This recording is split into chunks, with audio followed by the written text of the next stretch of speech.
Why did you emigrate from Venezuela? Maybe in an entire day, I was at the university and I only had a piece of bread to eat, just a piece of bread to eat for the whole day. Honestly, the part that made me make the decision, since it was the worst situation, something happened to me with a national police force. You were literally in jail for 3 days? I spent 3 days in a cell, let's say as far as I remember, 3 by 4 meters, with 30 people inside. Yeah, well, for the past few years, I've been working with brands like Red Bull or adventure clothing brands, doing commercials or projects. Would you go back to live in Venezuela? Tell us about your whole experience. How did you end up here? I come from a very hardworking family on my mom's side. My grandfather was from Lebanon, my grandmother is from Syria, and even though I didn't know my grandfather very well, what they told me is that he worked selling all over Venezuela and drove a truck he had, carrying clothes and bags that we still have today in 2026. He literally died when I was, I think, 3 or 4 years old. Honestly, I don't remember him, but he was always traveling all over Venezuela. Maybe that's where I got the genes and my love for traveling around my country from my dad's side. He's Portuguese, he was born in Portugal, and when he was 8 years old, he came to Venezuela, and well, he ended up in Petare. He started working in a butcher shop, a bakery, a fish market, and a liquor store, until he was able to save up, get loans back when there were loans in Venezuela, and start his first business, and from there, well, start a few more. When I was little, my dad would wake up at 5:30 in the morning, and at 6 he would take us to school so we could get there by 7. And then I wouldn't see him again until 10:30 or 11 at night, because bakeries at that time required a lot of work, and today too. But well, let's say the processes have improved. Trusting in managers, businesses, well, younger people to do the job. I'm telling you all this because I grew up thinking that was the only way to make money. Hard physical work that took up a lot of time and wasn't always what you wanted, because when I talked to my dad, he told me he used to race motocross. He was a national motocross champion in Venezuela, and Yamaha was sponsoring him and everything over there in 1980, if I'm not mistaken. And when he won national championships, Yamaha told him, well, look, we can take you to the United States so you can continue your career and all that. But he knew that motorcyclists didn't last long. I mean, it's a career that demands too much physical effort. And he said, no, look, as an athlete, I don't have much time left. And then the whole story of motorcyclists who lost their money and lived in bankruptcy and so on and so on. Business, which is also something he's passionate about.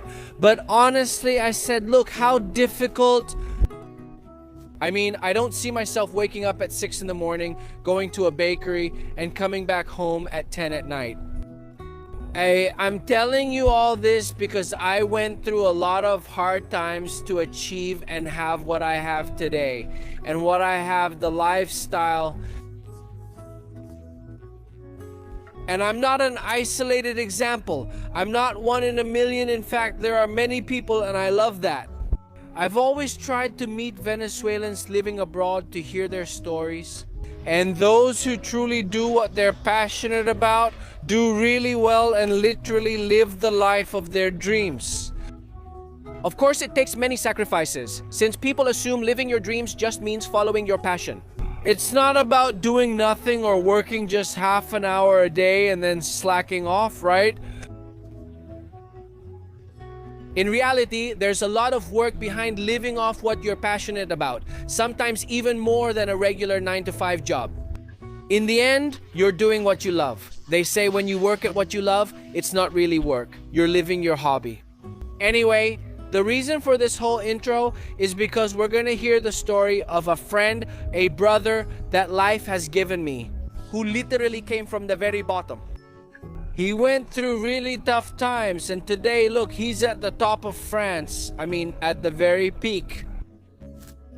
A freaking idol. And I apologize to the parents who have their kids watching this video. But honestly, he's a clear example that if you chase your dreams, go against the current, and work hard at whatever you set your mind to in this life, you don't need to have a boring or conventional job or wait until you're 50 or 60 to retire and live off your savings. Because that false belief that they also taught me that you have to work really hard so that when you're 60 you can finally relax. No, no, no, no, forget about that. The best part of life, I would say it's between 20 and 50 years old when you have the most physical energy, when you can basically do whatever you want. And listen, after 50, also those who have stayed active and working not only on their financial health but also on their mental and physical health. That's why today I want to introduce you to Kevin. You've already met him in other videos we did in Punto Fijo or the one I did here in Courchevel last year in France. But today I want to tell you his stories so you can be inspired and motivated. As much as I do every time I sit down to talk with him, every time I spend time with him and he tells me, well, stories from his life.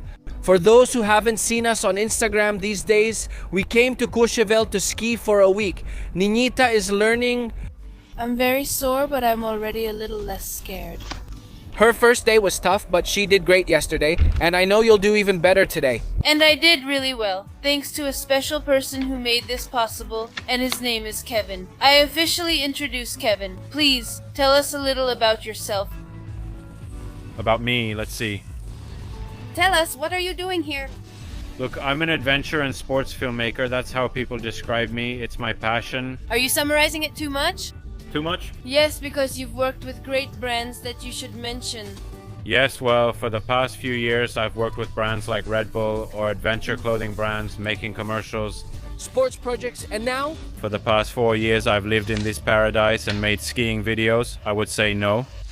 Incredible. And in their free time, they teach their friends how to ski? We teach friends to ski and help heal traumas. Haha. So, well, in today's video, you're going to see us skiing a bit on the longest skiable slope in the world with more than 600 kilometers, which is Courchevel. And also, you'll get to know the story of this awesome guy whom I already gave you a brief introduction to a few minutes ago. So, we put on our skis, we walk, and we start asking him questions so that you, like us, can be inspired by this awesome guy.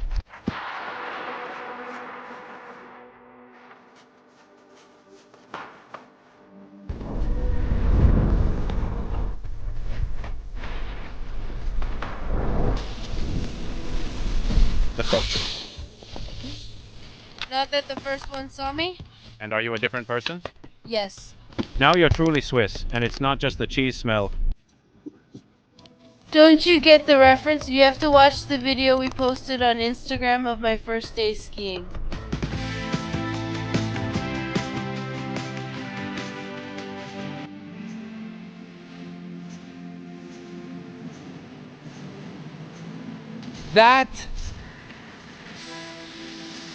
Tell me a little bit about your life in Venezuela. If we start from the beginning, I was born in Los Teques, but from when I was 2 or 3 years old, I lived almost my whole life in San Juan de los Moros, so I feel like I'm from Guarico, a true San Juanero at heart, even though I don't have the accent. But anyway, when I finished high school, I went to Caracas because I was going to study at Universidad Central de Venezuela. Engineering has nothing to do with my current work, but it's still one of my passions, even though I don't practice it. That was until 2017. I lived in Caracas for 4 years, and then, at the beginning of 2017, I emigrated and went to Spain with my family. I want you to tell me the main reasons why you emigrated. But first, let's keep skiing for a bit because I'm fascinated with Niñita's progress. Are you going to put me on the cable car? The one where you sit and people always make viral reels where people fall off? The joke Is going to stop. Do you have to stop looking at Instagram?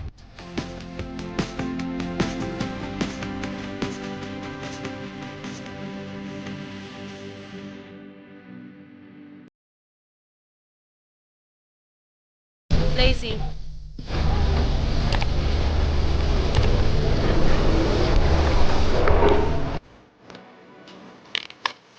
With this beautiful view we have in front of us, I want to ask you possibly one of the toughest questions of the whole interview, and that is, why did you emigrate from Venezuela? Tell me, what was the story or the stories that made you make such a difficult decision?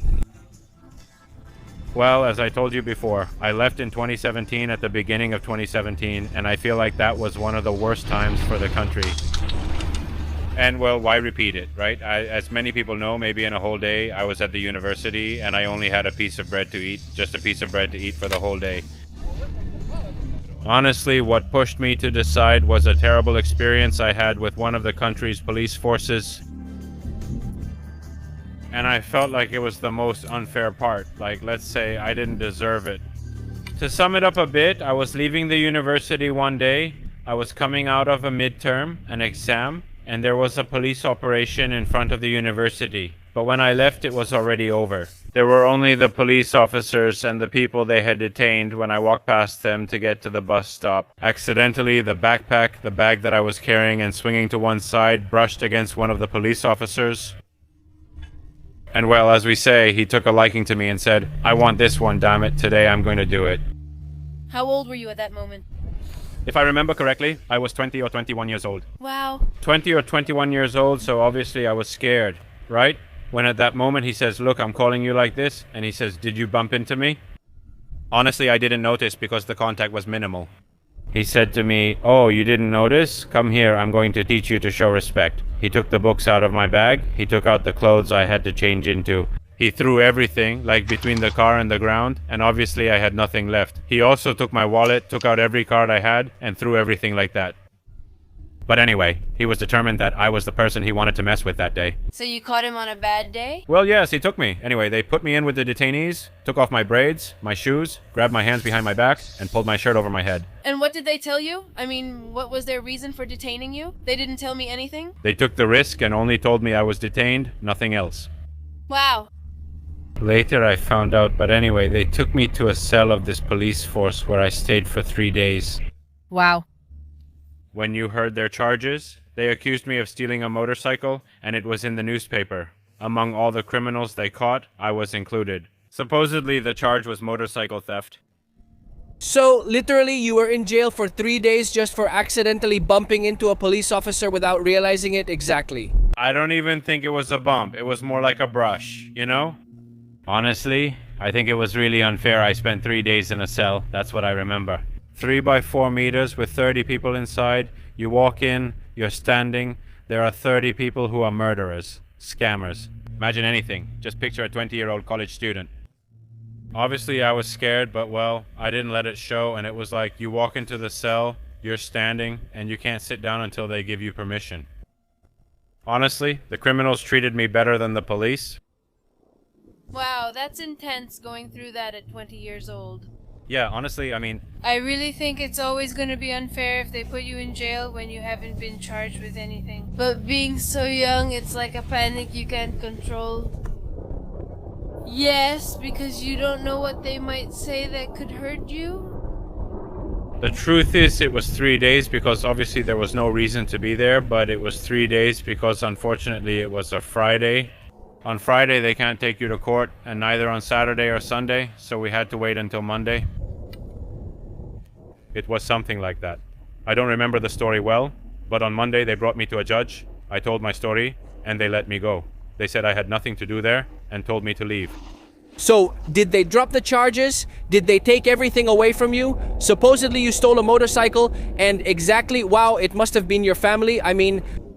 I think my family was more scared than I was when I was inside. Like I told you, the inmates, the ones who had been there for 2 or 3 years in the cell, honestly, they even gave me food. I hadn't eaten in days, they gave me food. Like I told you, when the police brought me to the cell, they hit me, they kneed me. The ones who were there in the cell, at no point did they act violently or rudely toward me. Surprising, isn't it? Shouldn't it be the opposite? Of course, I'm really sorry that happened to you. It feels like the same story keeps repeating. Yeah, totally. I'm sure you're not the only one. Many, obviously, after the protests, but there were also people who, in fact, I think it hasn't completely stopped happening. Yes, honestly, there have been many cases over the years, and mine is relatively minor. But honestly, those who know already know that there were cases 1,000 times worse than that. No, and it's not about downplaying it. Even being left for 3 hours is terrible. Yeah, the scare, right? The scare, no, it's not easy. No. And right when you get out of jail, you decide to buy your ticket and emigrate right away. How much time passed from when they released you that Monday in 2017 until you, well, made the decision and did it? Well, a few months went by because obviously the situation doesn't really let you just say, today I bought a ticket, Madrid. No. Right? I've always been an entrepreneurial person since I was little. For as long as I can remember, I remember always trying things. And at that time, I had a business where I would buy things from outside. I don't remember if it was from China or through Mercado Libre. I started finding resellers and reselling to them. At the same time, I began saving. My dad helped by leaving me items I could also sell. And with that, I was able to save up for the ticket to go to Madrid, about 3 months or so. I want to know a little more about the businesses you had in Venezuela besides this one. I know one, but I want you to tell it because it's closely related to tourism. And I also want to know how all those steps were to achieve success and get to where you are today. But anyway, let's get out first. Let's see how it goes. Tip number 1. If you want to come skiing in France, don't open Instagram, don't open TikTok, don't look. That's literally it. The trauma is real because you see it, you like it, you share it, and that's it. It's over. But millions of reels about mountain tragedies also get views. An instructor was saying it yesterday on his stories. It's cheaper than having knee surgery, than having a fracture, than going through a bad experience, or even being left with a lifelong trauma. If you have the chance to come skiing, pay for an instructor because that will allow you to enjoy the sport, and if you want, for us to recommend one to you, the best of all. Courchevel, well, Kevin's girlfriend, for those who saw the Courchevel video last year. I did a little interview with her and she told me what life is like here, but if you haven't seen it, I'm going to invite you to watch it after this video because honestly, she's really, really amazing. A girl also super young who has been working since she was about 16 or 17 years old and has been an instructor here for 6 or 7 years, right? Yeah, more or less. And she's only 25. she speaks 5 languages, yes? So, well, if you want an instructor and if you want a private photographer or filmmaker, you already have the combo. Kevin and Elin.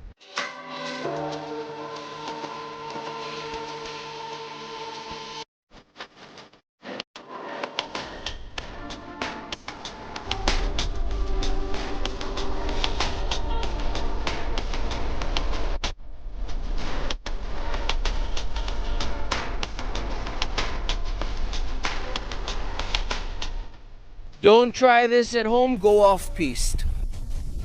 But you can't imagine how amazing it feels. I mean, it's incredible.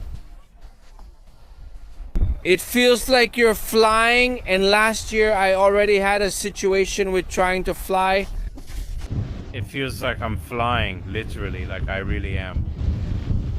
And he flew. And he flew and made me fly, and I flew away from him. Because I literally crashed hard. I have to stop repeating that phrase about flying. I flew away from him, but due to the crash, I'm here. Bro, tell me a little bit about those businesses you had before leaving Venezuela, and what was the first thing you did when you arrived in Madrid? Look, honestly, there were so many that it all actually started back when I was in elementary school. And I remember that thanks to that, which was something as basic as buying candy at the corner stores and selling them in Comodoro, in the classroom. Still, at 12, I bought my own phone with my own money. Wow. I was 12 or 13. My first phone was like that, and I think it was something I always liked and kept doing. Later, when I was older, obviously it changed. It was more like shoes, shirts, the whole thing. Instagram was new, so those things were also really popular, and it was one of my first ventures, a little more serious. One of my last activities while living in Caracas was guiding people to San Juan de los Montes. Los Moros, since I knew Los Moros and had climbed them several times, I thought, well, let's see what it's like to take people there, right? So, look, it started with taking people to Los Moros and then went further. It was like taking them, arranging transportation, taking photos and videos for them, and providing food. And it was pretty cool because it was like I was taking people from Caracas, Caguas, Maracay, Valencia to get to know my little town. You know what? Fun? Yeah, no, really nice. Look, and we still don't know the kids, so when you come back to Venezuela, I hope it's this year, you should visit us in San Juan de los Moros. All right, let's go. I don't remember the route, but with Google Maps, Exactly. with maps, We have an advantage nowadays. And once you arrived in Madrid, what was the first thing you did? me with the video and photo part, I had been doing it for a while in Venezuela, but it was more like a hobby, you know? And it's typical that you have a camera and someone calls you, come record my party, come record, I don't know anything. Exactly. And I started to like it. Also, when I traveled to Roraima, to Maracaibo, to Tuja, I traveled to many places. I loved making travel videos. Even Avila, El Avila, I know almost all of it from end to end. I used to go take photos, make videos there. When I was in Madrid at the university, I also had the opportunity to do some work with video, and it was always related to adventure, the mountains, sports. And well, I kept going with that. Did you complete your degree in Madrid after 4 years at Central University in Venezuela? Yes, I studied 4 years in engineering. Okay then. When I wanted to continue it in Madrid, unfortunately the curriculum Yes. was different, so losing about 3 years also demotivated me. I ended up just making videos here and there, barely getting by. I even became self-employed. Okay. At one point, I realized I didn't want to split my time 50-50. I wanted to focus on one thing completely. And that's how I started like fully with the filmmaking part. Did you drop out of college? I dropped out of college. It's one of the restaurants where I've filmed like at 40 or 50 parties with famous DJs who get invited, like Black Coffee, Blondies.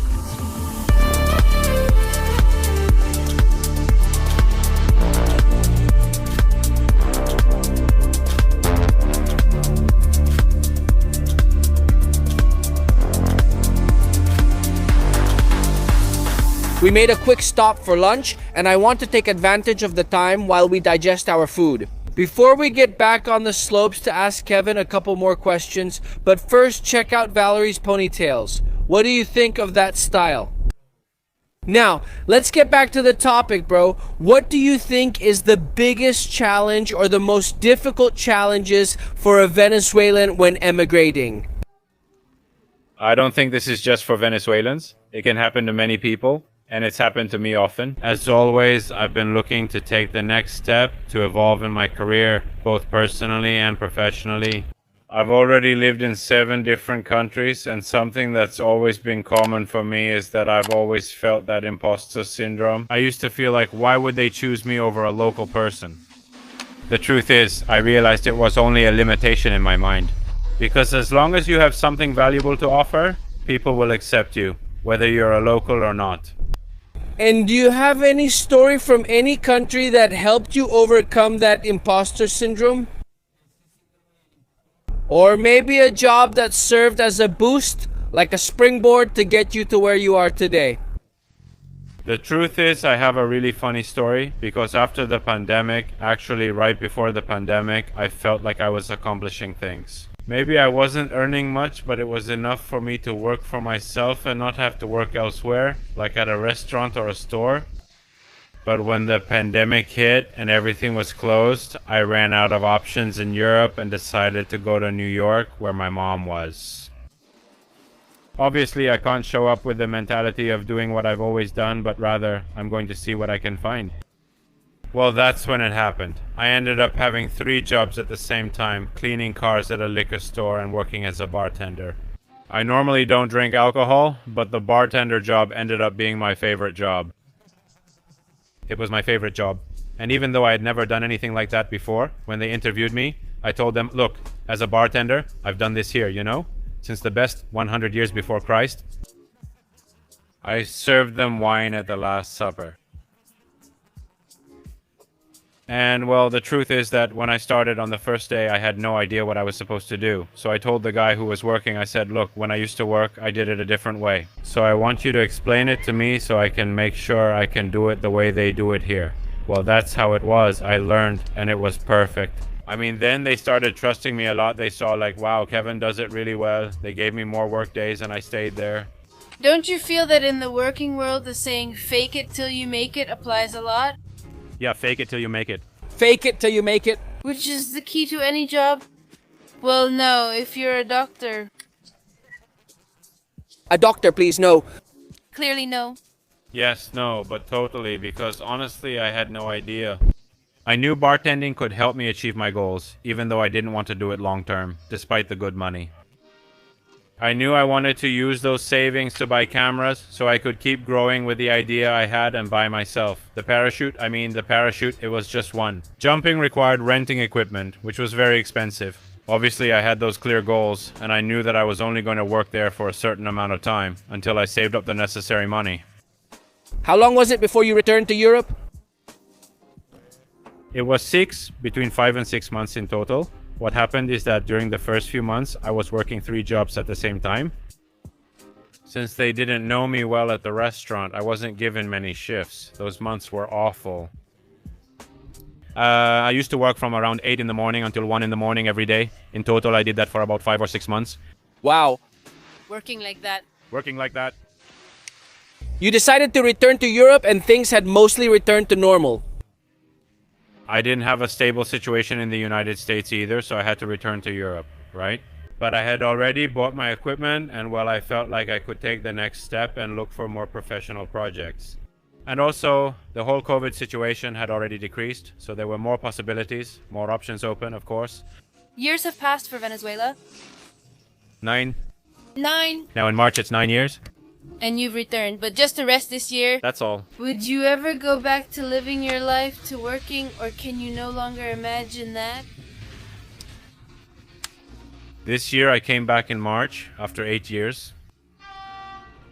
Honestly, it was an amazing experience, even though I was a bit lost and didn't understand anything. But Especially when it came to finances. it's like when you go on vacation for a while and then come back home. Except this time it was an 8-year vacation. But I think I'm at a point where maybe the only way I would go back to Venezuela is if it could provide for me, or if I could find what I've achieved here. I would like to do something, for example, in the area of sports, adventure, extreme sports. I would like to have the chance to develop something there. Because I really like this culture, I'd love to see it in my country since it's so beautiful. I don't think I'll go back to live there forever, but now I want to live there every year. Okay, well, it's a start. The truth is, I've lived a pretty nomadic life. It's not like we can really say where to be right now, you know? It's been a huge effort. And I don't know if I'll find it there, but I would like to be able to contribute something from what I've learned and discovered in the world. And where would you like your base to be? That place you return to every time the season ends? In the world, In the world in general? anywhere. You don't have a lone place in mind? Well, for now in winter, we're here. Right in season? Yes. We'll see what he does in the summer. Let's get back to the clues.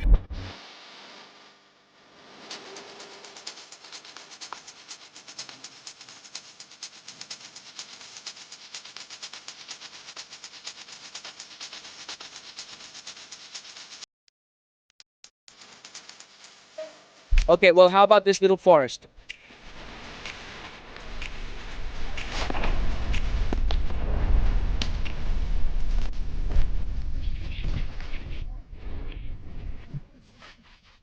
Well, bro, tell me, what was that job when you were in Madrid? What did you say? Now, this is literally what I want to do for the rest of my life.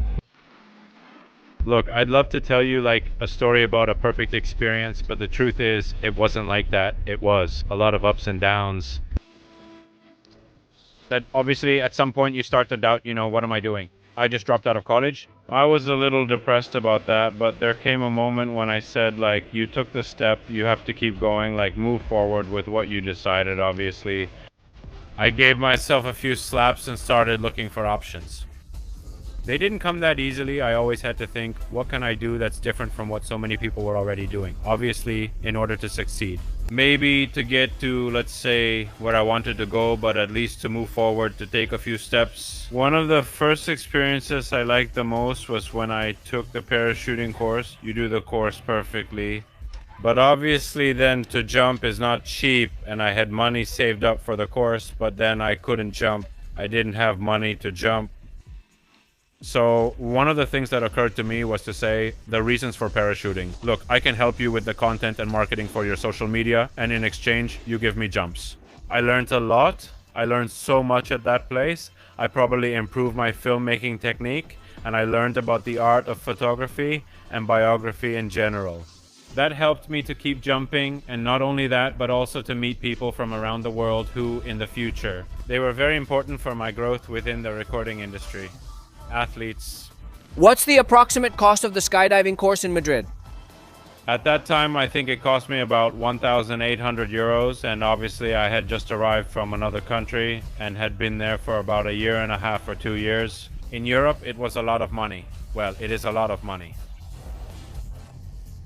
But with different jobs I did in Spain, in Madrid, in Germany, I was able to save up for the course. Then, when you finish the course,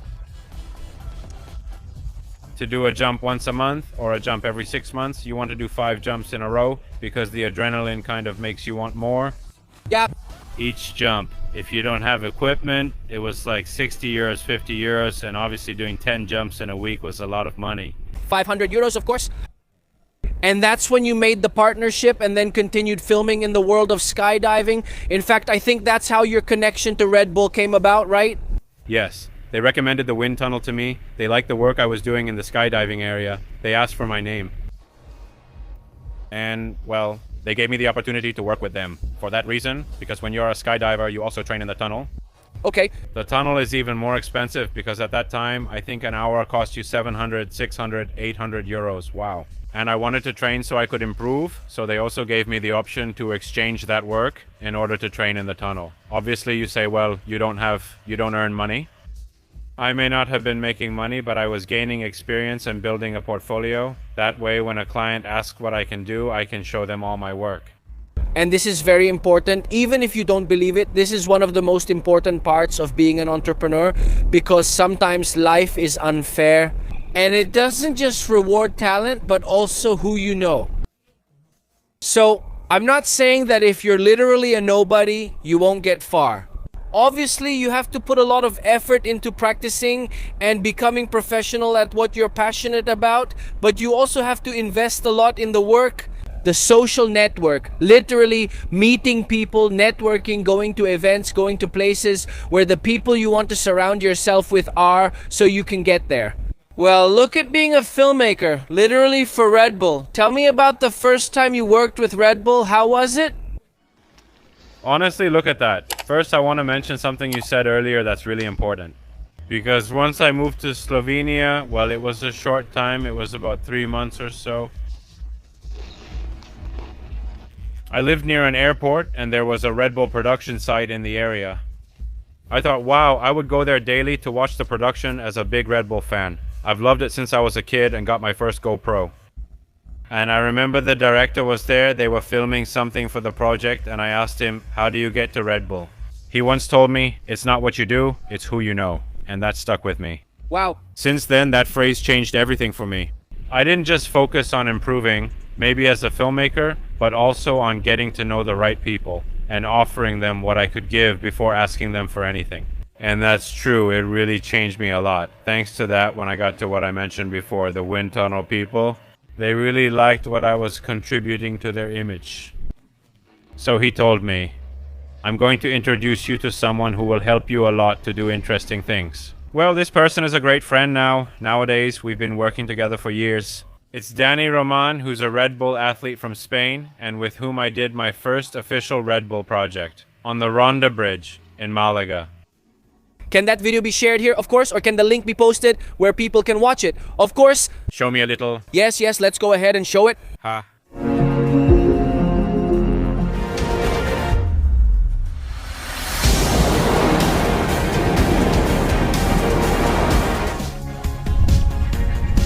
Well, after that project, it's like a whole world of opportunities opened up. It's like what you've done, who you know, you start presenting yourself differently and your confidence goes up too. And it's like that helped me keep climbing to the next levels. When I pitched proposals to companies saying I'd like to work with them and what I could do, they'd ask, so what have you done? Present a project like that and they'll say, great, I trust you to do something as good or better for me. And what was it, brother, that made you, or what was the contact that ended up getting you to Courchevel? Did you ski since you were a kid, or tell us about your whole experience? How did you end up here? Right? It was a lot of twists and turns. Because when I was living in Slovenia, I met Elin, who you mentioned before, who is now my girlfriend and a ski instructor in Courchevel.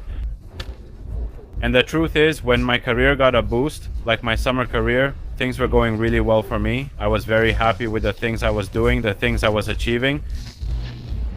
But in the winter, I didn't have much to do because obviously the season is a bit slower. So she said to me, why don't you come to Courchevel and see what we can do?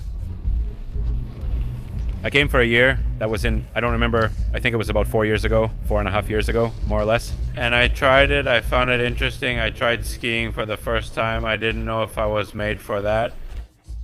Imagine a guy from San Juan de los Morros in Courchevel. But I had a little experience, a small job, and I said, I think I can do something here. So I started practicing. I practiced, learned to ski a little, did a couple of small jobs.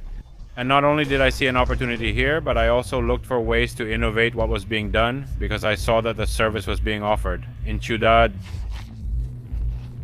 But there was kind of a gap, so I said maybe if I learn to ski well, if I keep practicing, I can fill this market. Are you ready to hear it? I'm ready, of course. The day with photos, video, drone, action, posing, party. Everything includes everything I mentioned before. 1,200 euros. Who are your usual clients? What's your target audience? Well, I have my clients divided into 3 groups. Family group, family group. Oh, so is it 1,200 for the whole family or per person? It depends. For very large groups, I suggest taking 2 or 3 days. Okay. If the group is small, it can be done in 1 day. Okay. Groups of friends who might have a special occasion, who want to take away an amazing memory. Photos, videos, everything. And a big part that has been increasing is like influencers. Okay. And the influencers come and pay you, or they want to ask for a 50-50 exchange? Look, this is something to laugh about, but really, do those who offer their freelance services also need advertising? And it's true that sometimes influencers take advantage of their reach, their followers, to try to get everything for free. And I'm speaking in the third person because we hate that. I'd rather not do something than have to ask for it in exchange. And I'd rather pay and then charge properly. If not, you exchange with one person and then others who want to hire you find out and only want to offer exchanges. And in the end, that lowers your value as a content creator, well, influencer or whatever they call them. But if it's the brand, if it's the luxury hotel, if it's Kevin who comes and says, hey, I like your social media, this one. So, well, advertising is also necessary. And usually I'm curious, from which countries are your biggest French clients? The truth is, French clients are actually the ones I've had the least. Okay. French is maybe more about local businesses, for example, Eastern Valleys, even the tourism board of Courchevel.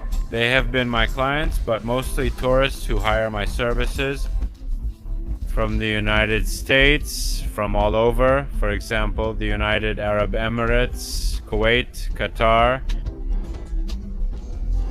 I mean, Saudi, Middle East. All of the Middle East. And Brazilians. Seriously, that's crazy. I never imagined Brazilians would come here, and with so much money, right? Because obviously just coming to Courchevel is already pretty expensive. But on top of that, paying for services, meals, and everything else makes it much, much more expensive.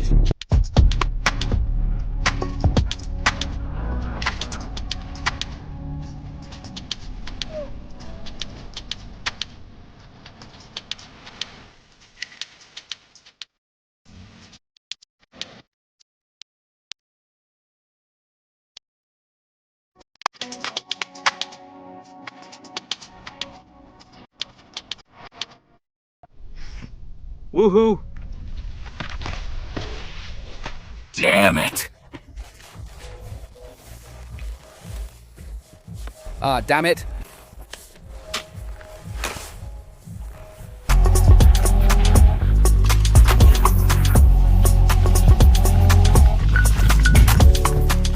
Okay, bro. Now I want to ask you another question because I know this video will leave a lot of people interested, not only in your services, but also in coming to ski at Courchevel. We made a video last year. How much does it cost to come ski at Courchevel? And it's all detailed there. But if you don't feel like looking at the details, tell me roughly, how much can a person spend? Like the absolute minimum, which includes the ski pass for a week, equipment rental, and renting a small apartment. And well, food, I imagine at home, because eating out is very expensive. Here in Courchevel, Look, the good thing about Courchevel is that you have options. You have a lot of options, from the cheapest to the most expensive, which I think is unlimited.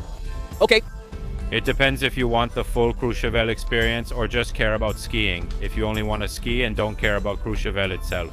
As such, you can rent an Airbnb that might cost you $1,500 a week. okay, $200. You have the pass that's 300 something per person. There's a market at the bottom of the mountain, so you could spend about 2,000 euros per person. Yes.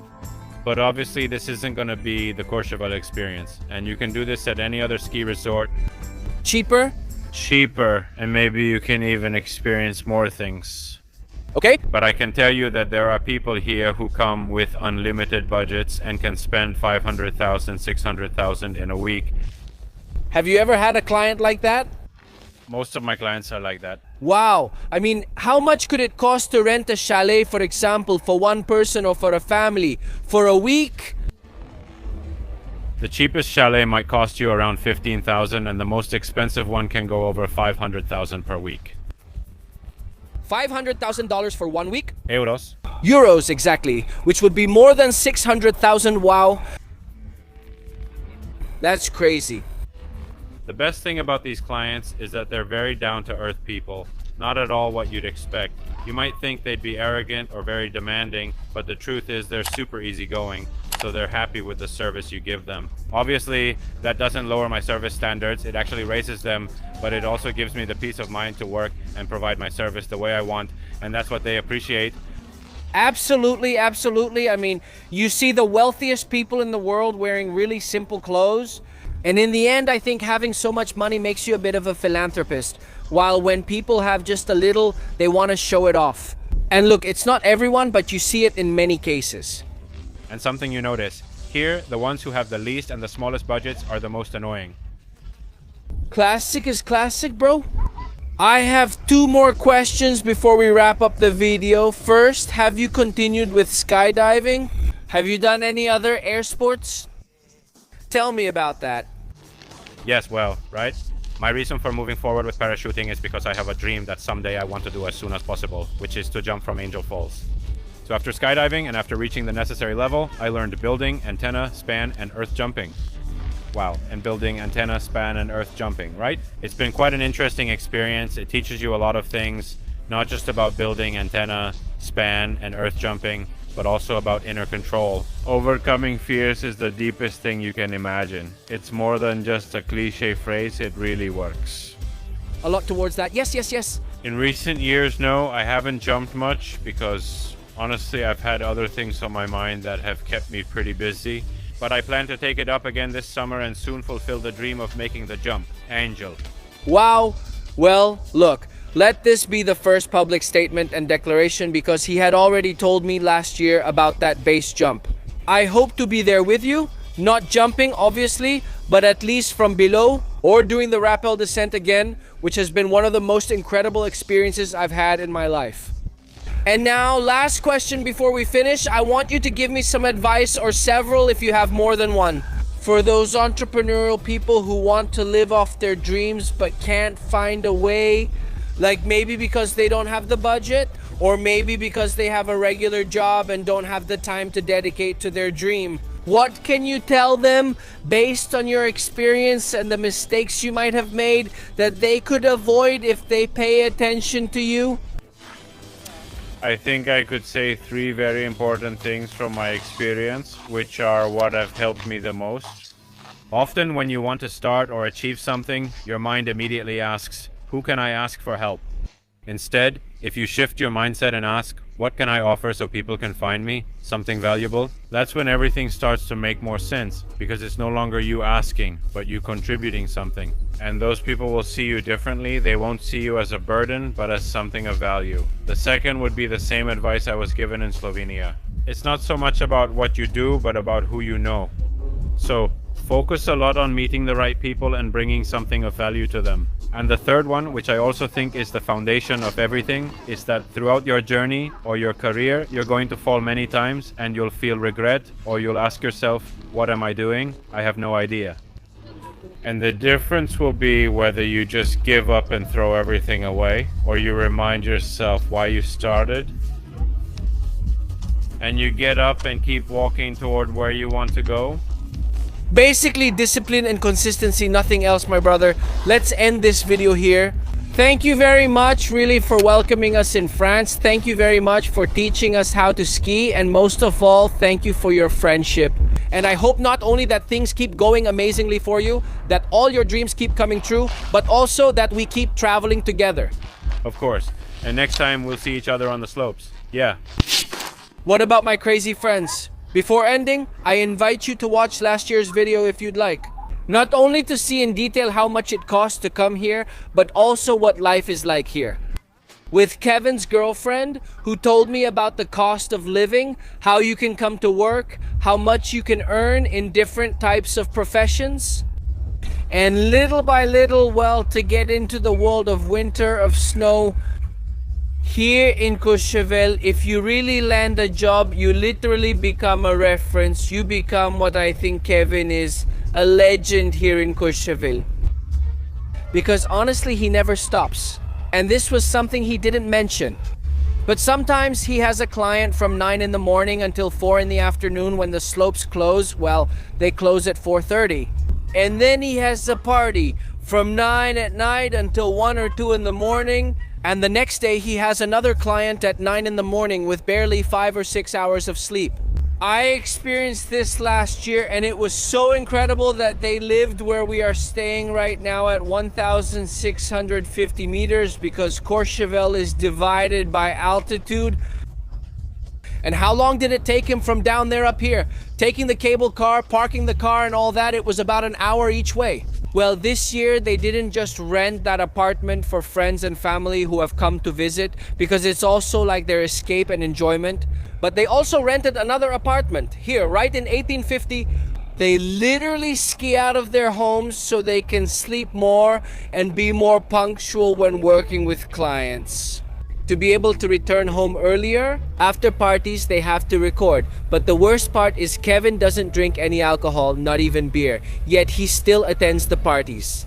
Basically 4 or 5 times a week to record these DJs, and then repeat that process, all of that for 4 or 5 months, which is from the end of November until the end of April, which is how long the ski season lasts here in winter. And finally, just a reminder that nothing is impossible. I know it sounds really cliche, and you might say, no, but my situation is different, or you're privileged, right? But look, if literally Kevin achieved what he has today coming from where he did, because I'm going to be very honest with you, and actually I've said it openly, I'm very grateful to my family. My dad was able to pay for the education I had. Even though everything I've achieved has been pretty much against his will, at least at the beginning, he was someone who found it hard to believe in this crazy project because he didn't know any other way. He had a very traditional lifestyle and business approach, and for him, making money meant getting up at 6 in the morning, running a bakery, and coming back home at 10 or 11 at night. So, it was understandable that he didn't trust me, but I never lacked anything basic.